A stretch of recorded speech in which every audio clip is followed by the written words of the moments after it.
Hey everybody, so I've been out sick the last couple of days, so if I sound a little congested and nasally, that's why. I am feeling a lot better, and as we know, AI does not take sick days, so we do have a lot to cover. Today, we have an interesting experiment in meeting your AI self. Your AI girlfriend or boyfriend has arrived, but the girlfriend seems to be getting all the press for some reason. We've got some AI music to cover, including a special guest spot from a world-famous singer-guitar player. And rounding out, a really cool cinematic AI piece that you're definitely going to want to check out. Okay, let's dive in. Kicking off, the channel Twobilee ran an experiment in which 4 people would meet their perfect platonic match, the catch of course being that they would only text this person and the person would remain unseen. The obvious gotcha here is that they were actually talking to an AI chatbot, but one trained on all of their texts. It's pretty interesting, definitely worth a watch. It is linked below. To be clear, there are definitely a number of editing hallmarks in here, including like rising and falling music cues that are meant to elicit an emotional response from you, the viewer. But to be fair, this is not a scientific experiment, but rather, a piece of entertainment. But what I did find super interesting about it is that the chatbots weren't just trained on their texts, but also via personality tests as well. And that's a pretty big also. I also don't doubt the validity of the reactions that we see on screen. I like to think that you or I would probably sniff out the Turing test aspect of it, but I can't be 100% sure about that anymore. There are definitely Black Mirror aspects to all of this, namely the episode Be Right Back, highly recommended if you have not seen it. And given the personality test aspect of this, you probably do have a fairly negative knee-jerk reaction, which, is to be expected. We aren't that far off from the 2018 Cambridge Analytica scandal, in which they were sending around quizzes to data mine from users and then target those users. But, and to avoid going full doom and gloom here, this also reminds me a lot of a 2019, or the before times as I like to call it, VR psychology experiment that was done called the Solomon Project. The project began with a full body scan, after which your VR avatar would be projected into a room opposite Sigmund Freud, where you could tell him whatever was on your mind or talk to him about that weird dream you had about your mom last night. Now, the interesting part is that when you were done, your perspective would then shift over to that of Sigmund Freud,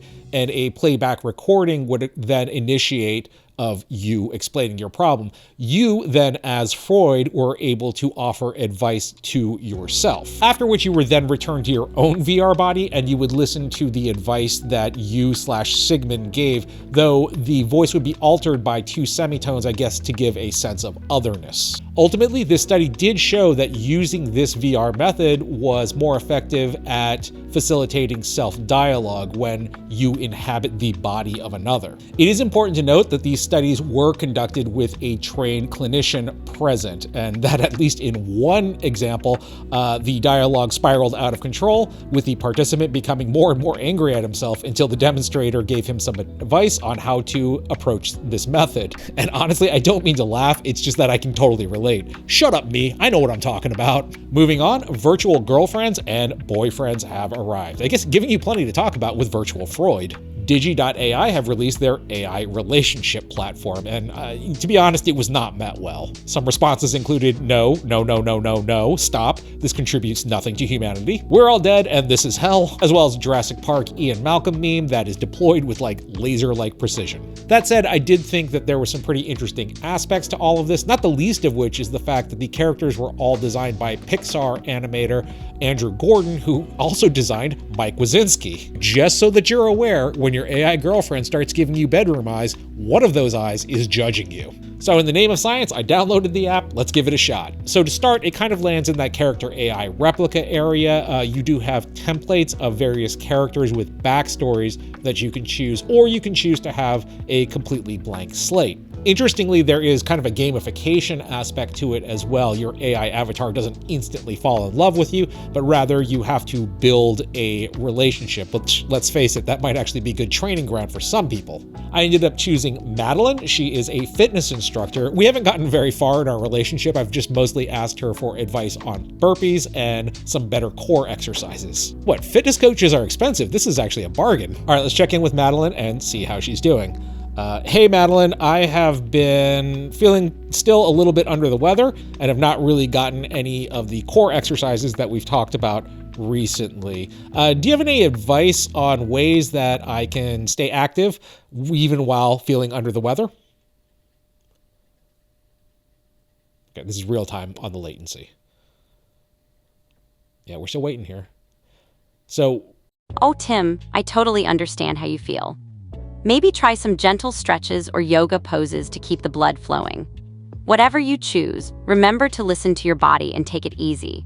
We can focus on the core exercises next time you're feeling up to it. to be honest, not the worst advice. I was actually planning on doing some yoga this morning. I totally bailed on it. I'm just going to do weights tomorrow. But overall, yeah, real time, it is definitely not. That latency is pretty rough, and the character animations are pretty static. Developer Andrew Baum has stated that they are aware of these issues and believe they have a path towards solving. Now, what's interesting is what follows, where he says that they are looking to lead the way forward in AI animation and give game and movie studios ground to build off of. So it does sound like there are plans to move Digi out of AI dating and into mainstream media. Even though the general public response was pretty much burn it with fire, Andrew did post up this chart which showcases new users. So, obviously I think there are a lot of people that have figured out how the hidden folder works on their mobile device. Tangentially related, my AI girlfriend is super into John Mayer. And despite being a dude in his 40s that has guitars, I'm actually not that big a Mayer fan. He is a very gifted musician and songwriter, and listen, Neon is next to impossible to play. I've just never really connected with his music. That said, I can now write John Mayer songs for my AI girlfriend using AI. So this is Amphion. It is an open source singing voice conversion. It is available over on Hugging Face with a demo. So because you don't want to hear me singing, trust me on that, I went over to Splice, which provides audio loops, and grabbed a vocal line here. Let's take a listen to it real fast. Is it really love? Is it really love? Or am I just naive, falling for the same things? They could call it lust, but in you I trust. Let's forget about the world, cause you're where I wanna be. That's a really nice vocal hook. So loading it into Amphion and choosing John Mayer, and then hitting the submit button gets us this. Is it really love? Is it really love? Or am I just naive, falling for the same things? They could call it lust, but in you I trust. Let's forget about the world, cause you're where I wanna be. I mean, that is probably one of the best AI voice changers I have heard yet. I will say it does have that problem of that mid-range frequency, kind of a fuzziness in the middle bands of the voice, kind of causing a bit of a telephone effect. That said, I think that when you bring that into a full band mix, you would never really hear that. In fact, let's go find out. Is it really love? Is it really love? Or am I just naive, falling for the same things? They could call it lust, but in you I trust.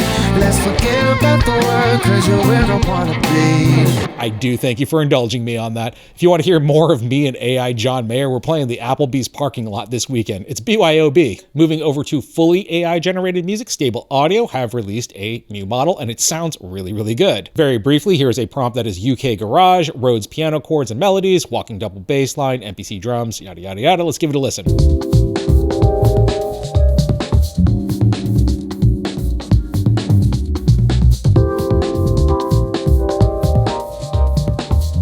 Overall, not bad. There are a couple of dissonant and clashing chords in there, but it's kind of what you get with Stable Diffusion audio because it is Stable Diffusion based and not loop and or MIDI based. When that happens, just call it jazz. It's fine. Thus far, I've kind of found that Stable Audio tends to work best with sort of those chill and synthy kind of sounds. But 2024 is coming, and I expect there to be a pretty massive ramp up in terms of AI music. Finally, rounding out, we have a really cool video piece by Chikai. This is called Panopticon Tokyo and was created using Midjourney, Magnific, and Runway ML. You can see the full piece at the link down below. Interestingly enough, Chikai was apparently a co-creator of Google Earth, so, kind of tracks. And again, I know I can already hear the "it's just not there" crowd. I just like to, put that aside for just a second and just look at it as an art piece all unto itself. I mean, it's really cool and shows the limitless